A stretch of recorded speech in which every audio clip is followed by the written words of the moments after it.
This is the result when the most dangerous mutant alive receives an upgrade from the most advanced nation on Earth. Wolverine acts as a tank, capable of surviving almost anything, but he has flaws that have plagued him for decades. He is heavy, slow in water, and his own skeleton is slowly poisoning him. But consider if T'Challa invited Logan to Wakanda and offered him a suit made of pure vibranium. We aren't just discussing armor plates, but a full integration of Wakandan tech with mutant biology to create the Vibranium Wolverine. To understand why this upgrade matters, we must look at Logan's current reality. His skeleton is laced with adamantium, a metal that makes him virtually indestructible, but it comes at a terrible cost. That metal adds over 100 pounds to his body weight, meaning every step he takes or jump he makes involves dragging an anchor. Worse than the weight is the toxicity. Since the day Weapon X bonded that metal to his bones, his healing factor has worked overtime just to keep him from dying of heavy metal poisoning. He fights a war on two fronts, against the enemies in front of him and the metal inside him. A vibranium suit doesn't just add protection, it changes how his body handles survival. Wakandan vibranium operates completely differently from the brute force durability of adamantium. While adamantium is hard and rigid, vibranium focuses on absorption and drinks up kinetic energy. When T'Challa gets hit by a grenade, he doesn't just survive because the suit takes that energy and holds it. Now, imagine wrapping that around Wolverine. Usually when Logan takes a hit from the Hulk, his bones survive, while his internal organs turn to jelly from the Force, forcing him to spend the next 10 minutes regenerating his lungs. With a vibranium weave suit, that impact force never reaches his soft tissues because the suit swallows the shockwave before it can bruise a single organ. He goes from being a guy who heals from damage to someone who doesn't take damage in the first place. This concept gets scary when you consider the kinetic potential. In the movies, the Black Panther suit glows purple when it charges up with kinetic energy.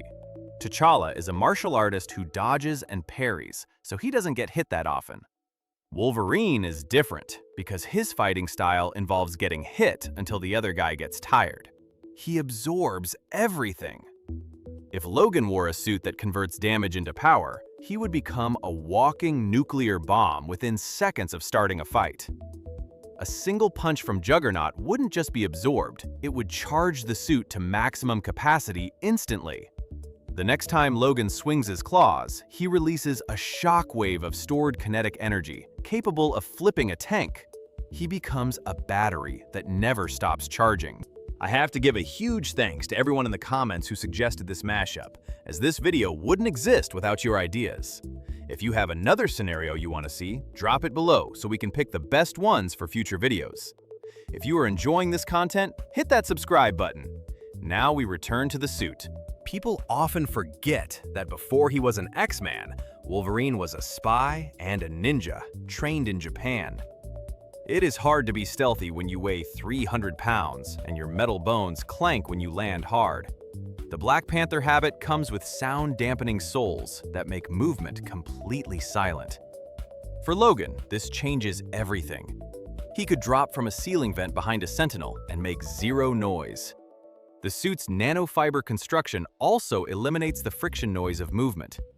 We would see a return to the silent hunter version of Wolverine, who disappears into the woods and strikes from the shadows, rather than the berserker who just runs through the front door screaming. Wolverine has very few true weaknesses, but water is the big one. Because his skeleton is so dense, he sinks like a stone. If he falls into the ocean, he drowns, and his healing factor just keeps reviving him to drown again, creating a horrifying fate.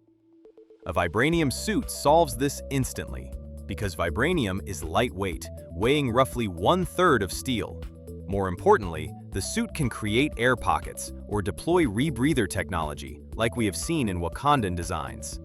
Even if it doesn't make him float like a cork, the suit could include micropropulsors to compensate for his adamantium weight. For the first time in his life, Logan wouldn't have to fear deep water. This medical upgrade is often overlooked. Shuri's Kimoyo beads are capable of stabilizing critical gunshot wounds in seconds. If that tech is woven into the suit, it changes Logan's relationship with his own biology. The suit could monitor his heavy metal poisoning levels in real time.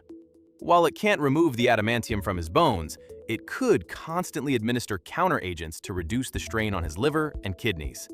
This would free up his natural healing factor to focus purely on combat damage, rather than fighting his own skeleton. We might see a Wolverine who heals instantly, like he did in his prime, because his body isn't wasting energy keeping the metal from killing him. The big design question involves the claws. You probably wouldn't coat adamantium claws in vibranium. Adamantium is the ultimate cutter that slices through molecular bonds, while vibranium is softer and designed to blunt impact. If you coated his claws, they might bounce off things instead of cutting them.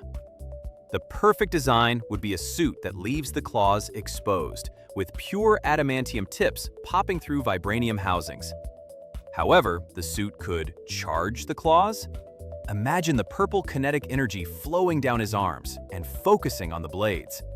When he slashes, he projects a wave of energy that extends his range, allowing him to slash the air and send a kinetic blade flying at an enemy 20 feet away. Magneto is Wolverine's worst nightmare because he can twist Logan's bones and throw him around like a doll.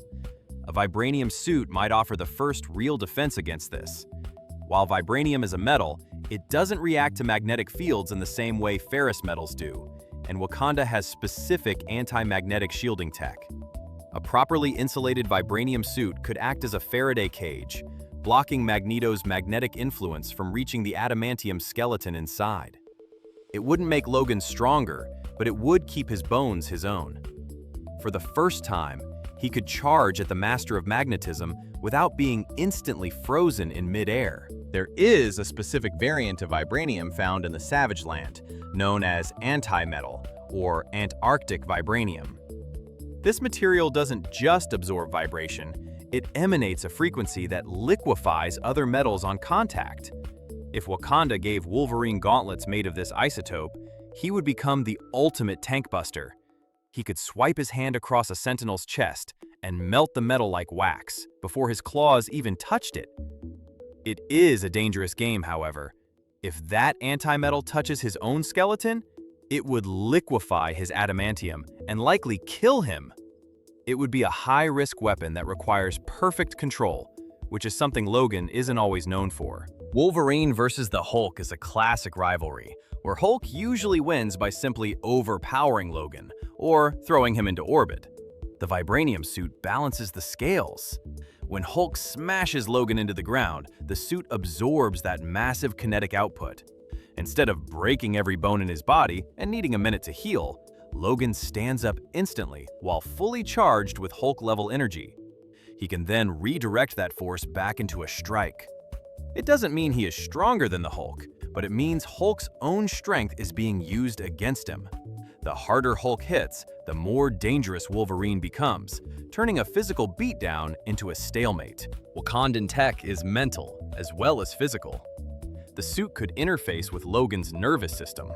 We know Logan struggles with his berserker rage, a state where he loses control and becomes a pure killing machine. Sometimes that is useful, but often it is a lie a bit.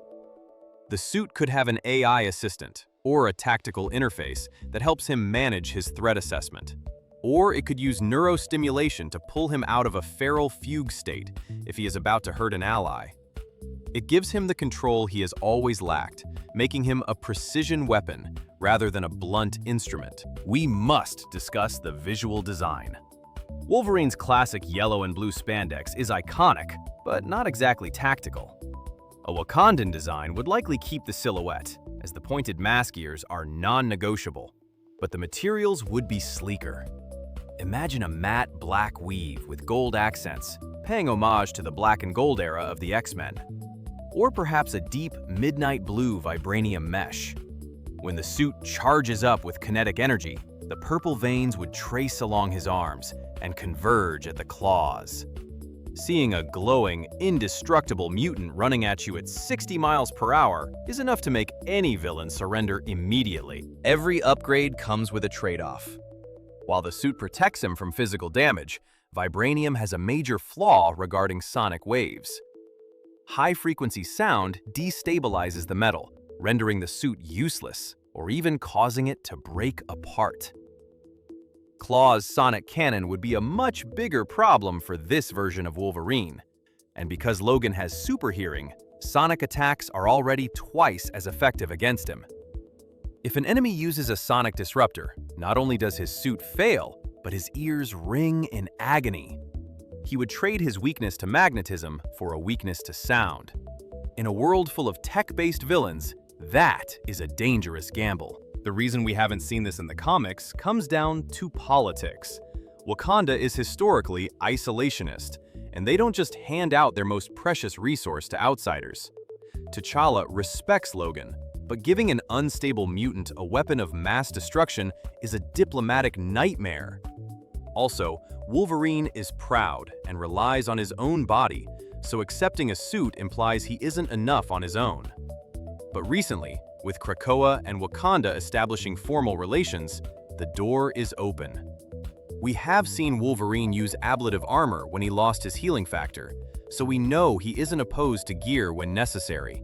If this crossover ever happened, it would create the single most capable ground-level combatant in the Marvel Universe. You take the most durable skeleton, wrap it in the most durable armor, add kinetic energy projection, stealth, and medical support. You fix his poisoning, fix his weight, and give him a ranged attack. It is almost too powerful and removes the grit and struggle that defines Wolverine.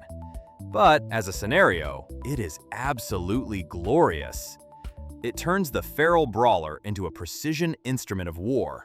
And frankly, the villains of the Marvel Universe should be grateful T'Challa hasn't made that phone call yet. From the kinetic potential to the medical benefits, a Vibranium suit transforms Wolverine from a survivor into a dominator.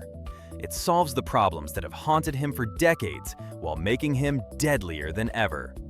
It is a fun thought experiment, but maybe Logan is better off remaining gritty, vulnerable, and relying on sheer will to survive. If you want to see us explore what would happen if Iron Man built a suit for the Hulk, or any other crazy combination, make sure you are subscribed so you don't miss it. Thanks for watching, and I will catch you in the next one.